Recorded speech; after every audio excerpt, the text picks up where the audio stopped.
again, everybody. This is me, Pinay Girl, and welcome back to my YouTube channel. And to this video, guys, ay magluluto po ako ngayon ng pork adobo. Since matagal-tagal na rin no, na hindi ako nakaluto. Dahil nung pumunta kami ng Pacific Island, no, nakabili na po ako ng pork. Yun ay may mga kulang pa po akong ingredients. Kaya pupunta po kami ngayon ni Habi sa supermarket ulit para titingnan kung ano yung kulang ko at para makapagluto ako pagbalik namin. Kaya pupunta muna kami sa supermarket, no? Malapit lang naman, mga 5 minutes away lang dito sa aming apartment. Kaya tinawag ko na si Habi na ipag-drive ako, no? Kasi nakauwi na siya galing sa work. Nandun na nga siya sa labas, naghihintay kay Pinay Girl. Kaya ako dito, daldal pa ng daldal. Kaya let's go, go, go! Let's go, hon. Go. Go, go, go.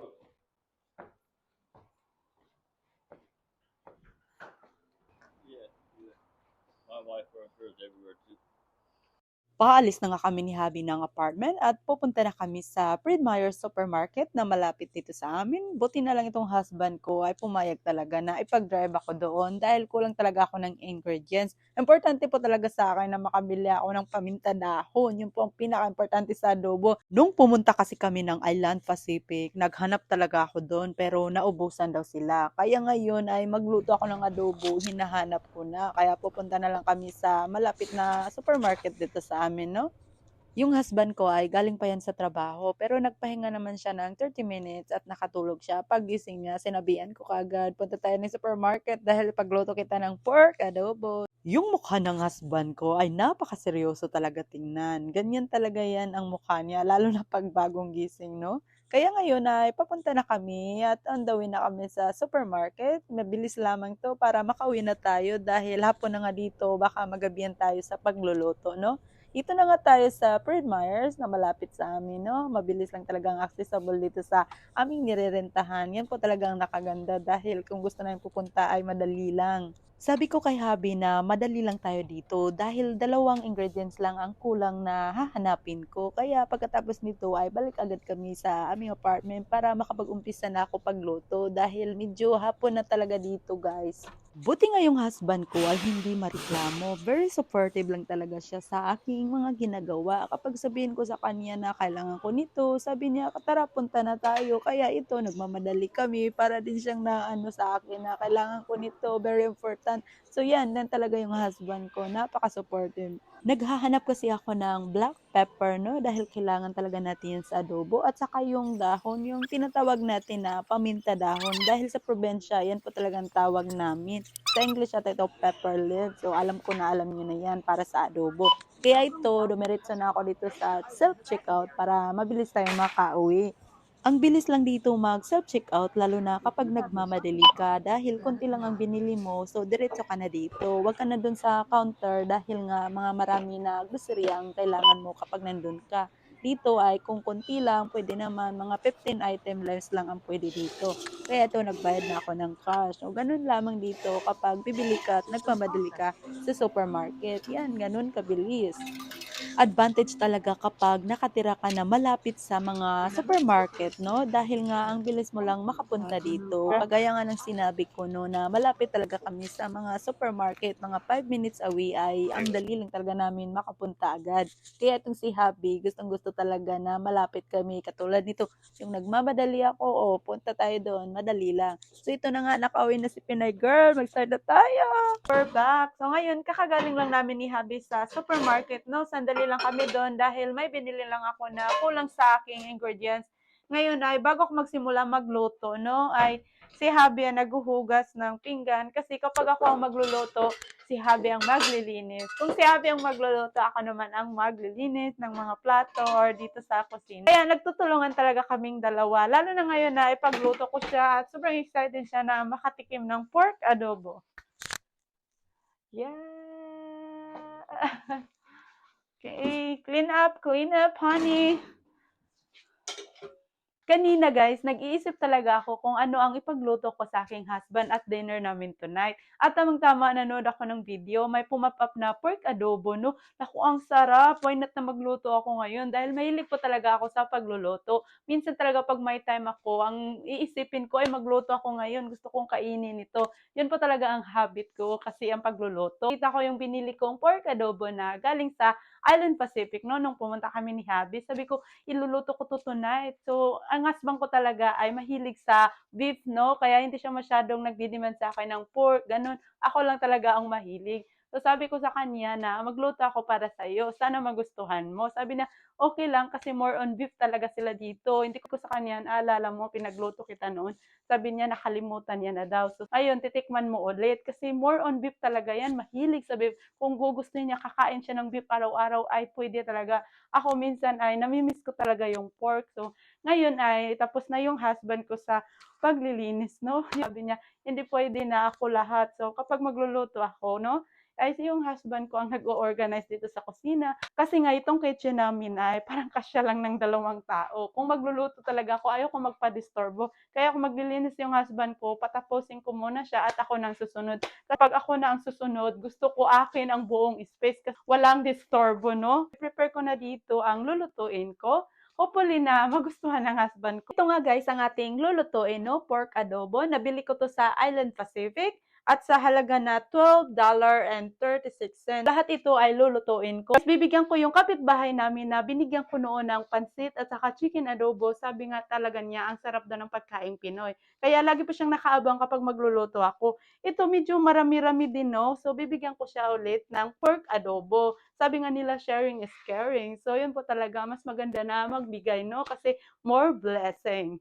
Inumpisahan ko na nga itong baboy natin sa paghuhugas. Kailangan talaga natin hugasan dahil kami lang naman ang kakain. Dapat malinis talaga ang pagkain. So, yun po, nandito na tayo. Kung may time lang talaga ako palagi, gusto ko araw-araw nasa kusina ako. Ang pagluluto talaga ang habit ko. Kaya yung trabaho ko ay hindi naman ni kailan na nasa kusina ako palagi. Ito na, inugasan ko na nga. At ito, nilagyan ko to ng Sprite. Ganun po ako magluto ng pork adobo. Ay kailangan ko po ng Sprite. Yun po, at kailangan ko na may lemon bago ko po ito iluto. Yan po ang aking way kung paano magluto si Pinay Girl. Nung nag-aaral pa ako ay mahilig talaga ako sa pagluluto. Gusto ko talaga maging master chef sa pagluluto dahil mahilig ako sa mga experiment at gusto ko marami akong matutunan sa pagluluto, no? Yung tatay din namin ay tagaluto noon ay hindi lang pangingisda ang kanyang alam. Naalala ko noon, yung tatay namin, I think elementary pa ako, may kumukuha palagi sa kanya sa pagluluto dahil yung time na yun ay wala pa talagang mga cater. Ang una kong ginawa, as you can see guys, ay inuna ko yung baboy. Hindi na natin lagyan pa ng mantika dahil yung baboy ay mataba na. Check natin. Oh, kumukulo na ang ating pork. Every time na magluluto ako ng pork, ito talaga ang aking inuuna, no? Kaya, balik tayo mamaya dyan. And dito, meron na tayong simpleng ingredients lamang. Meron tayong asukal, brown sugar, magic syrup. Siyempre, hindi mawawala yung magic syrup. Saka meron tayong bawang, sibuyas, salt, pepper, paminta dahon. So, yan. Meron din tayong liquid seasoning nor. So, simple lamang po itong mga ingredients. So, mabibili lang po ito kahit saan. Kaya ito lang po ang aking sariling gawa na pork adobo, no, na natutunan ko sa aking sarili kung paano ako magluto. Iba-iba po tayo ng pagluluto, no? Ganito ako magluto, inuna ko yung pork, saka na po yung mga ingredients. Kailangan lang natin haluin, no, hanggang sa mawala yung tubig dahil paunti-unti magba-brown po yan. So, ito na nga, nagba-brown na siya. Tingnan nyo, nagmamantika yan. So, hindi na natin kailangan ng mantika. Kailangan natin ito i-transfer muna sa malinis na lalagyan. At ngayon, nag-umpisa na rin ako sa pagluluto ulit. Yung mantika sa baboy kanina, yun na po ang ginamit ko. At hindi na pa ako nagdagdag ng oil kasi ngayong baboy ay mataba na.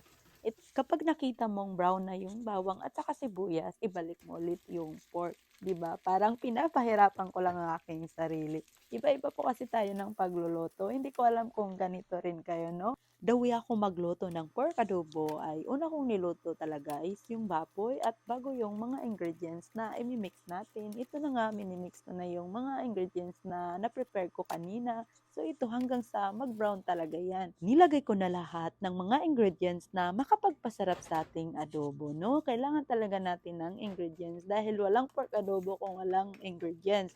Parang nagugutom na din ako, no? Dahil kanina sa supermarket, sabi ko kay Abby, magmadali tayo para mabilis akong matapos. dahil nga dito ay paggabi na, no? Kunting kimbot na lang at luto na, no? Nag-effort po talaga ako today na magluto para sa aking husband. Kung sino man dyan ang nagugutom, mag-comment lamang. Dahil ako din nagugutom na. Sino ba naman hindi ito magugutom, no? May time kayo guys, no? Pwede nyo din ipagluto yung husband mo or family mo na hindi mo na kailangan bibili sa labas. Pwede naman nating gawin sa bahay, no? Bibili lang tayo ng baboy, may mga simpleng ingredients. Madali lang naman, no? Sabi ng husband ko, paano daw ako natutong magluto? Sabi ko sa kanya, yung tatay ko, tagaluto talaga noon. Tumitingin lang ako sa kanya habang nagluluto. Siguro, natutunan ko din sa tatay ko, kaya naging habit ko talaga ang pagluluto. Pero very basic lang ito sa mga Pilipino. Alam talaga ito ng lahat. Ito na po ang ating pork adobo. Ready to serve na po. Lagay natin sa labisa. Tatawagin na natin si Javi para tikman ang luto ko. Excited na ako at nagugutom na din ako. Tara. Hey, where have you been? Outside. Outside. Okay, the food is ready. Look at that. I'm so excited.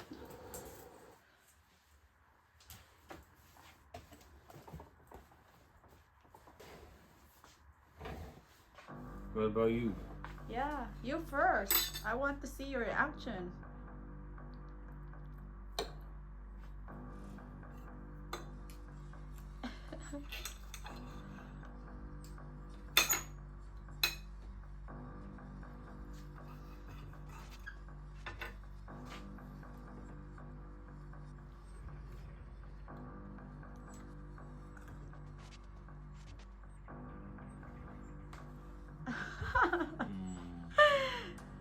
Okay, tell me now, what can you say about my cooking? Tell to everyone watching now. It's pretty good, guys. You're missing out.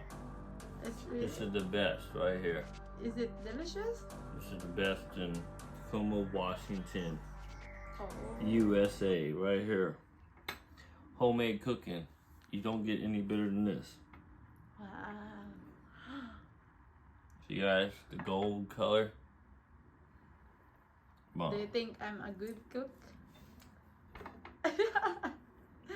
You're not just a good cook, you're an amazing cook. Oh, yeah.